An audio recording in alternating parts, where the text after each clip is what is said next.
Okay, alright, yan. Welcome ako sa Rapido TV at kumusta po mga kaibigan? At ito na naman po, no? Mainit na naman po na balita ang ating pag-uusapan sa ngayon at bigyan po natin ang ating mga reaction at komentary. Dito po sa nangyayari, no? Nung pag-contempt nito pong dalawang angkor ng SMNI na si Ka Eric at si Ma'am Loren Badoy. Marami po ang pumalag mga kaibigan. Ito po na makita po natin dito. Meron pong local survey na ito nga no, yung katanungan dito. Umaabuso ba ang Congress sa puntong ito, no? So, ito po ang mga sagot mga kaibigan, no. Sobrang abuso. Nasa 87.9% po mga kaibigan. At sa mga nagsasabi naman po na tama ang Congress ay nasa 13.9% lamang mga kaibigan. So ang layo po talaga, no. So dito po ay talagang masabi po natin na marami po ang ating mga kababayan na talagang pumalag po dito po sa ginawa ng Congress mga kaibigan. At mayroon po tayong video na ating pong panuorin. At dito nga natin makikita, no, o maririnig natin na itong sinasabi nila na si Ka Eric daw ay nagbibintang, no, doon po kay House Speaker Romualdez. So ngayon, panoorin po natin ang video na ito. Galing po ito kay Showbiz Chikaduro. Ayan, no, paki-subscribe po mga kaibigan. Showbiz Chikaduro. Ayan po, no. Para naman po ay masuportahan din po natin ang kanya pong channel at ang balita na ito natin pong panoorin ay galing po sa kanya mga kaibigan, no. So ito po ang video. So ito po ay atin munang panoorin para malaman po natin ang mga opinion din po ng ating ibang mga kababayan. Nagtibay ng House Committee on Legislative Franchises ang resolusyon na humihimok sa National Telecommunications Commission na suspindihin ang operasyon ng Sunshine Media Network International o ng SMNI dahil sa umano'y paglabag sa mga termino ng prangkisa nito.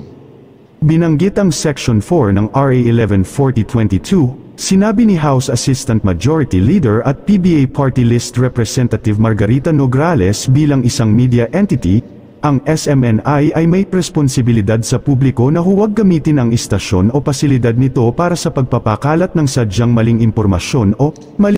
Actually mga kaibigan ay ito talagang Kongreso. Iwan ko ba kung bakit hindi po nila pinipli yung pong mismo pong pag-broadcast ni Ka Eric doon po sa sinasabi o sa pagtatanong po niya, no? Pagtatanong po niya na ito bang 1.8 billion na traveling expenses po ni House Speaker Romualdez ay totoo ba? Yun po ay talagang sa video po mga kaibigan ay tinatanong po ni Ka Eric dahil may nagpapatanong. So hindi po niya pinaparatangan na talagang ginamit po ni House Speaker ang ganun po kalaki na halaga na umabot po ng 1.8 billion mga kaibigan. So dito po makikita po natin ang video na yon. Dahil sa Congress, hindi naman po nila pinipli po doon. At titingnan po natin kung nagbibintang ba itong si Ka Eric. Representasyon sa kapinsalaan ng pampublikong interes. Binigyang diin pa nito na ang panawagan na suspindihin ang operasyon ng SMNI ay hindi daw pag-atake sa kalayaan ng pamamahayag kundi isang pagtatanggol sa karapatan ng mamamayan sa tumpak na pag-uulat.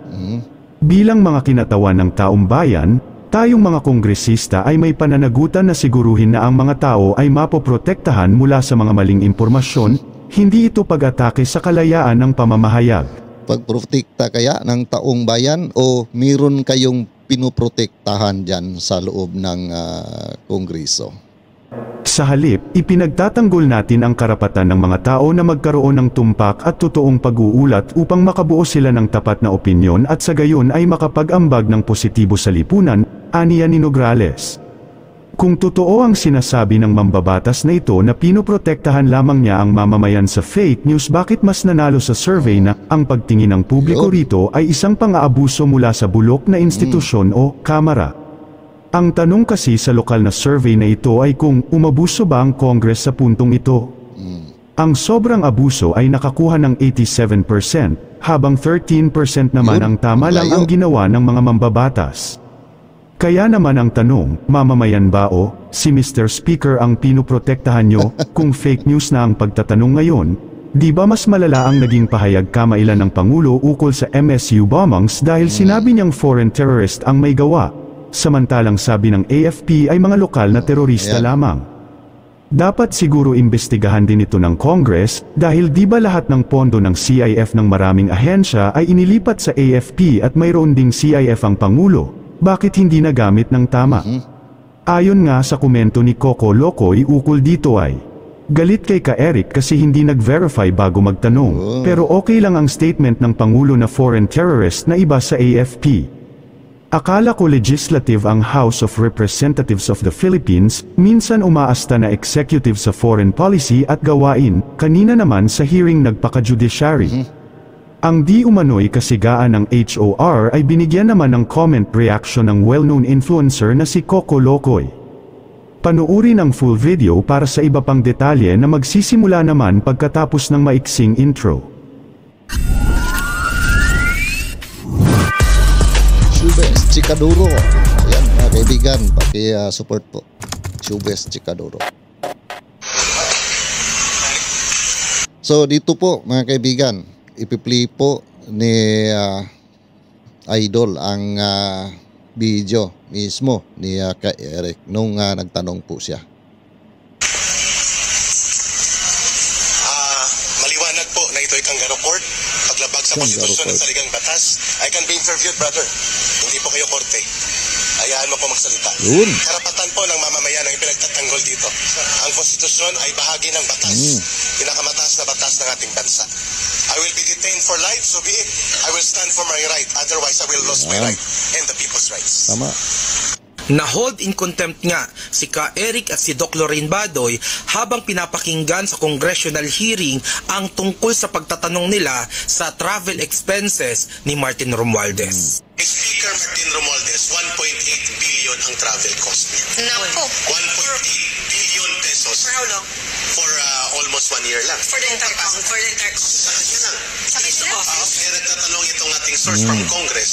Is it true? 1.8 billion. Sabi niya, pakitanong kay Pakitanong.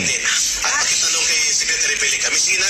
Ito'y break-in information coming from Congress mismong source. No, because the 1.1 billion of the DNNR, that's the entire department. Yeah. But you're saying now, Eric, that 1.8 billion is just the office of the Speaker for travel? Which is a Question. to us by the source from Congress. Hindi ko maintindihan kung ano yung malabo sa Diba mga kaibigan, klarong-klaro po no, na question o pinapatanong. Pero bakit po sa Congress ay hindi po nila ito ipi-play? Yun po ang nakakapagtaka po mga kaibigan. Ano? Dahil pag i-play po nila ito, talagang makikita naman na ang ginawa po ni Ka-Eric ay pinapatanong po sa kanya mga kaibigan. video na yon ni Ka-Eric at ni Doc Lorraine Badoy na ini-interpret nila na pag-aakusa. Ka-Eric several times stated that it is a question. Nagtatanong. May naririnig ba kami na hindi nyo naririnig? Iba ba yung version ng napanood nyo sa napanood namin? Dahil sa pagtatanong na yon, nakadetain ngayon si Ka-Eric at si Doc Lorraine Badoy na nagtatanong lamang kung paano nyo ginagasta at ganito ba kalaki ang paggasta nyo sa pera ng tao. Pera po ng bansa yan. Kaya may karapatan kaming magtanong. Hindi ko maintindihan kung bakit sobrang defensive nyo sa pagtatanong na to, eh hindi naman illegal ang tanong ni Ka-Eric. Kahit ba gumastos kayo dyan ng 5 billion pesos just to travel, kung nade-defend nyo naman at may patunay na ginagastos nyo ito sa tamang paraan at para sa bayan. Ang problema, paano kami maniniwala sa inyo ngayon kung alam namin na you are being liquidated by certification only at hindi by resibo? Fake news daw kasi ang sinabi ni Ka Eric na 1.8 billion ang travel expenses ni Martin Romualdez when in fact nasa almost 40 million lang ang travel expenses ng buong Kongreso. Una, hindi ko talaga maintindihan kung paano naging balita o naging news para sa House of Representatives ang nilinaw naman na ilang beses na tanong. Pangalawa, House of Representatives, gusto nyo maniwala kami sa mga sinasabi nyong figures when we all know now that you are being liquidated by certification only? Paano namin masisigurado na yan lang talaga ang ginagastos nyo for travel expenses kung hindi nga namin mapagkatiwalaan yung audit nyo na by certification lang at not by receipt? Bakit may pa-congressional hearing pa at bakit hindi na lang kayo sumagot ng diretsyo at mag-present ng mga resibo at patunayan sa amin na mga taong bayan na may-ari ng perang ginagasta nyo na yan lang talaga ang travel expenses? Kasi karapatan naming magtanong tungkol sa pera namin. I think... Tama po yan mga kaibigan. Kasi pira po natin talaga yan na dapat po ay malaman po natin kung saan po yan napunta. Di ba? Pero bakit ngayon na tinatanong po sila ay sila pa ang galit mga kaibigan? These people na nasa kapangyarihan ngayon ay inaabuso ang kapangyarihan na nila. House of Representatives, responsibilidad nyo po na patunayan sa amin na hindi nyo ninanakaw at hindi nyo ginagasta sa maling paraan at sa abusadong paraan ang pera namin. May karapatan kaming magtanong at hindi nyo pwedeng ikulong kung sino ang mga magtatanong sa inyo. Kasi in the end, tandaan nyo, pinapaalala namin sa inyo na hindi nyo pera yan. Yun mga kaibigan, tamang-tama po. Talagang ang pira na ginagamit po nila dyan sa Kongreso ay pira po natin na mga taong bayan. Galing po yan sa ating pong buhis. Pinapatuluan po natin yan ng mga pawis. Yung iba nga ay dugo na ang tumutulo mga kaibigan. Pero kung tatanungin mo itong mga congressman na ito ay magagalit sila at sasabihin na pinagbintangan, pinaparatangan. Now it is klaro naman po doon po sa video ni Ka Eric na may nagpapatanong. Ilang beses po sinabi ni Ka Eric na question po yan na dapat ipaliwanag. O di ba mga kaibigan? Kaya hindi po nila yan pinipli nung pong ginawa ang Congress investigation ukol nga dyan sa nasabing 1.8 billion na traveling expenses ng House Speaker. Dahil pagka pinipli po nila ay talagang makikita po ng taong bayan na nagtatanong lamang si Ka Eric. Pero ano po ang ginawa nila ngayon?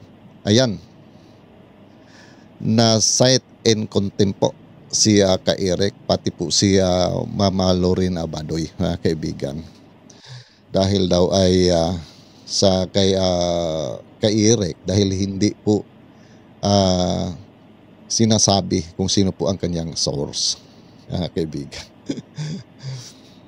Grabe po itong pang-aabuso. Ito po ay lantarang pang-aabuso po sa kanila pong kapangyarihan bilang congressman na galing po naman talaga sa taong bayan ang kanila pong mga kapangyarihan. Ayan, dahil sila po ay binubuto po ng taong bayan sa kanila pong mga distrito, di ba mga kaibigan? Pero inaabuso po nila. So ayan po ang ating tatandaan. Ito pong mga congressman na ito, pati itong mga congresswoman na talagang napanood naman po natin tong video nila sa ginawa po na hearing na ito mga kaibigan, ay yun po ay tatandaan po natin na pag sila po ay nasa posisyon, talagang gagamitin po nila ang kanila pong posisyon sa hindi maganda. Dahil kahit saan ka po magtanong, kahit na mga abogado po na talagang alam po nilang batas, hindi na po talaga naaayon ito. Talagang pang-abuso na po ito mga kaibigan. So, nasa inyo po no kung ano po inyong komento po dito. Basta para sa akin po mga kaibigan, ito po ay pang-abuso na po sa karapatan po ng mga mamamayang Pilipino na malaman ang ating pera kung saan po nila ginamit. Talagang pang-abuso po ito. Kaya paki-comment po inyong mga komento sa ating comment section. At kung nagustuhan po ninyo ang video na ito, paki-like naman po at kung maaari ay paki-share na rin po mga kaibigan. At ako po muli ay magpapasalamat sa lahat po na ating mga kababayan dyan, Luzon, Visayas at Mindanao, at sa ating mga ka-OFW na patuloy po na sumusuporta dito sa aking mga ginagawa po ng mga reaction video at mga news update. Ayan, maraming salamat po sa inyong lahat, Ma'am and Sir. At palagi lang po tayong mag-ingat saan po tayo naroon. At see you po sa next video ko. God bless all of us.